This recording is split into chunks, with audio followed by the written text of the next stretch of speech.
Alright guys, BLM here, and we're back with another video. In this video we'll be going over my thoughts on the recently released Assassin's Creed 3 Remastered.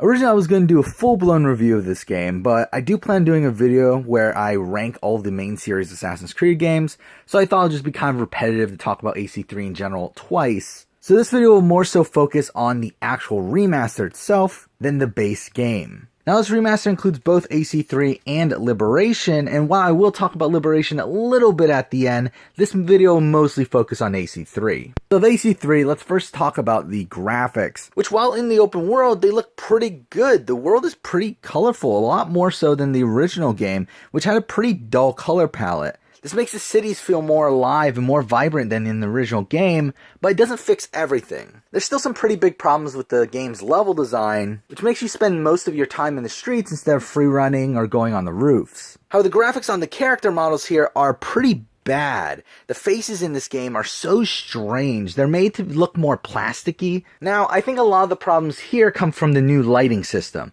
A lot of what makes the open world look so great is the fact that the lighting is so much better. However, I think at the same time, that lighting system also shows all the flaws in these character models. And again, it makes a lot of the characters look ridiculous, especially Haytham. I think Haytham is the one that looks the worst. But there are some character models that look okay. I mean, Charles Lee doesn't look that bad. For the most part, the character models here are pretty bad.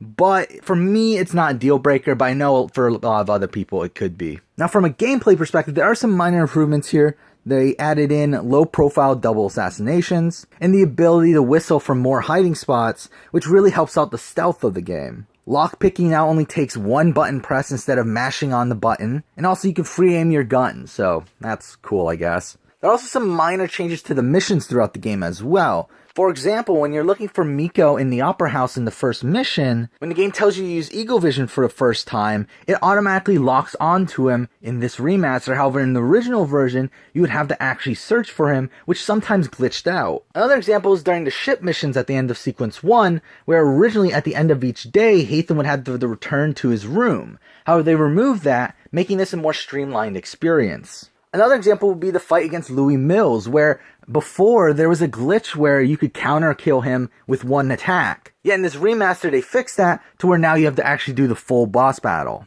And that's all in Sequence 1. There are more changes throughout the game. There are pretty cool touches, but at the end of the day these aren't really changing anything too much. Another improvement here is the HUD. Thankfully they made it a bit more colorful than the original version. The objective marker is now a bright yellow exclamation mark instead of what it used to be, which was a black and white exclamation mark. They also changed certain things about the minimap to make things stand out more. The enemies, now you can see where they're looking at, which helps you again with the stealth of the game. You can also tell whether they're on the ground or on the roof through the minimap. And they also added the button commands on the top right side of the screen, which was in pretty much every single older Assassin's Creed game, but for some reason wasn't in 3, so they added it here. Overall, a lot of these changes make the game feel a lot more like Black Flag. And to me, that's what it feels like they were going for, was trying to make the game feel a bit more like Black Flag, again with a lot of the HUD changes and a lot of the modifications in the gameplay. Now, with this game simply being a remaster, obviously they didn't change anything about the actual narrative, which was something I had a big issue with in the original game, and I still have it here, obviously. But I do feel like they could have added something that would have made the game a lot better, and that is Connor's Forsaken speech that was originally recorded and is found in the original game files of the original game. If you don't know what this is a speech that was originally supposed to be an epilogue speech for Connor. It was also included at the end of the book Forsaken. And because the audio was originally recorded, I was hoping that they were going to add it as like a forced epilogue into this game, but they didn't. And I think it's a shame because the speech is really good and it really concludes Connor's character arc in a way that greatly improves the narrative. But I feel like without that there, Connor's character development just is never actually shown. Now obviously through this collection, the DLCs are also included. Stuff like the Benedict Arnold missions, stuff like Tyranny of King Washington. And to be honest, I've never even played the Benedict Arnold missions, and I haven't played Tyranny of King Washington in years. So I thought these were cool additions to the game. And now the final thing that I'm going to talk about with AC3 here is the fact that they obviously added in new legacy outfits as well, which they're fine.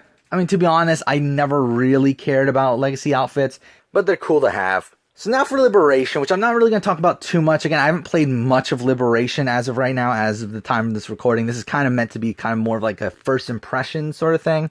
But with Liberation, to be honest, there's just not much to say for me. I mean, unlike AC3, which I've played at least 15 times, I've only played Liberation for myself one time in the past. And to be honest, I don't really like the game. So, I mean, there are some pretty blatant graphical improvements and the same sort of modifications to the HUD like in AC3 Remastered, but outside of that, I don't notice any blatant changes. But yeah, for me, it's kind of hard to compare the two considering I haven't played the original nearly as often. But I do feel like Liberation as a whole was kind of just included in this collection to sweeten the deal. The improvements that I saw were kind of the same improvements that were there from the AC3 remaster. So what I'm thinking probably happened is that they just copied over the code from the AC3 remaster into Liberation and just prayed that it worked. It doesn't seem like they actually put too much extra time into the Liberation remaster, and it was only there to really sweeten the deal. So now, the things I want to talk about this collection in general is that obviously I got this collection through the Season Pass of AC Odyssey, as it obviously came with AC3 Remastered and all the story-based DLCs of Odyssey. And to be honest, I don't see why you would buy this remaster unless you also got the Season Pass. This remaster is actually the same price as the Season Pass, it's $40. So unless you want a physical copy of the game, I just don't see why you would buy it as a standalone. Another thing I want to mention is the ridiculous file size of this game. I really don't get why the base game itself is 45 gigs. And the PS4 version here has a 17 gig patch, which at the end of the day leads to the game being around 63 gigs on my console. And that's ridiculous for a remaster like this. Now, obviously it does include 2 games, it includes AC3 and Liberation. However, if we compare this to like something like the Ezio trilogy, which has 3 games, all the DLCs, and that's only 38 gigs. Now, obviously AC3 is a much bigger game. However, is Liberation really that much of a bigger game than something like AC2? So it's really ridiculous how big this game is, considering it is a remaster. The only remaster that I can think of that's even comparable to this is Beyond Two Souls and Heavy Rain, which are both around 40 gigs apiece as well. But this is a ridiculous size for AC3, and to be honest, it took me like 4 hours to download the entire thing. Which is kind of frustrating too, because you actually had to download the entire thing before starting the game, because if the entire thing didn't download yet, while you could start the application after like a third of the way through, the actual games themselves wouldn't actually start. But overall, I gotta say, I do really like this collection. I think it's cool to be able to play AC3 and Liberation on modern day consoles with slight graphical improvements. Now, obviously, the character models are a downgrade here, but I do feel like that's something that they could probably fix in a patch, so I'm kind of hoping they do that at some point. But for me, though, I don't think there's really ever a reason for me to return to the original PS3 game at this point. I think the PS4 version is pretty much better in almost every way, again, character models aside. But I do feel like the improvements here are good enough to outweigh the negatives. So there we go. Those are my thoughts on Assassin's Creed 3 Remastered. Thank you for watching.